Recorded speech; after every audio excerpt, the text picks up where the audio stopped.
Hi everyone, and welcome back to Holistic Hacks. Okay, we're gonna get straight into it because you know me, my ADHD, and I really want to cover all of this in a timely manner, right? So we are gonna be talking about alignment, right? And we're gonna be talking about it in the context of how your heart and your mind meet. I did that the wrong way around, didn't I?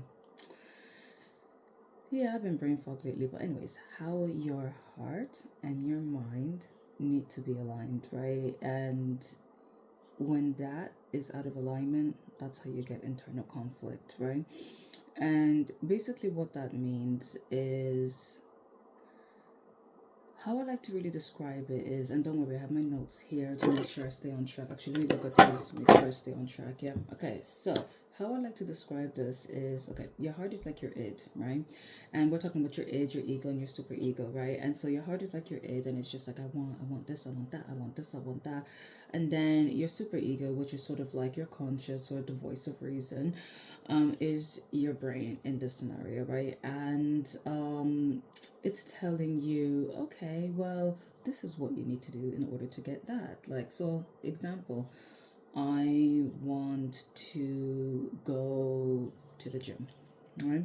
And my brain will be like, well, okay, you need to get up, you need to do this, and you need to go there, and then you need to blah, blah, blah, and you're at the gym, right? When you have conflict, what that means is your heart and your mind, there's no alignment there, right? So, what's happening then is you tell yourself, okay, I want to go to the gym. Oh, but you're feeling sore and it's cold and there's no point in going there and it's a bit of a walk and starts making excuses for yourself. It's not actually working with you, it's working against you. And a lot of the times, it's always really important to sort of remember that your heart is generally more emotional and your brain is generally more analytic, and the two of them really need to well, coincide properly. Like, yeah, they need to coincide, yeah, in order for you to actually experience happiness, right? Because if your heart's saying I want this and your brain's working with you and it's like, okay, this is how we're gonna do it, yeah, perfect, yeah. But if your heart's turning around and saying I want this and your brain's like, well, that just leads to depression, that just leads to anxiety, that just leads to stagnation, yeah. You're not going to get anywhere in life, you're not going to do anything. And as usual, I am always talking, right? So how do we align the heart and the mind, right? So what I've done is I've devised a little, like, top 5 tips, right? And I'm going to bosh my way through this, I promise, right? So tip number 1, identify how you're feeling, the good and the bad. If you remember anything from my episode of self actualization, in order to make any real, sustainable, and positive changes in your life, it is very important that you recognize both aspects because you can't change one without even knowing what it is, right? Number 2, um, journal both perspectives. Yeah, that is a very important one. And what we mean by that is journal what your heart is feeling and then journal what your mind is feeling. And are they both saying the same thing? Are they saying opposite things, right? And if they are saying opposite things, a lot of the times there are some things that are similar, so that you agree on, right? So make sure that you really hone in on that, hone in on the core values of the stuff that you do agree on, because it might mean that there's just a little bit of resistance coming from your end. And once you've identified what you can agree on, you can start building on that. And I suppose, in a way, just pushing aside the negative emotions and stuff.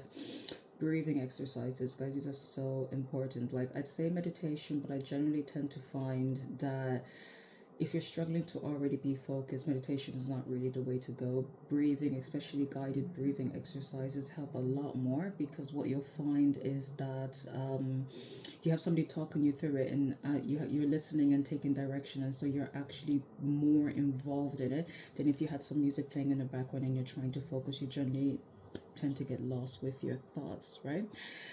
So breathing exercises helps you to calm your nervous system, right? And it also helps you to calm down the overthinking, because, again, like I mentioned, I'm not going to repeat that again, right? So number 4, right? Reflect. Oh my God, yeah. So the first thing you need to understand about reflection is that the brain works off evidence, right? And when you start reflecting, right, it's really, really important that you start thinking about, okay, previously when I've just followed my heart, what happened? Previously when I've just followed my mind, what's happened? Yeah.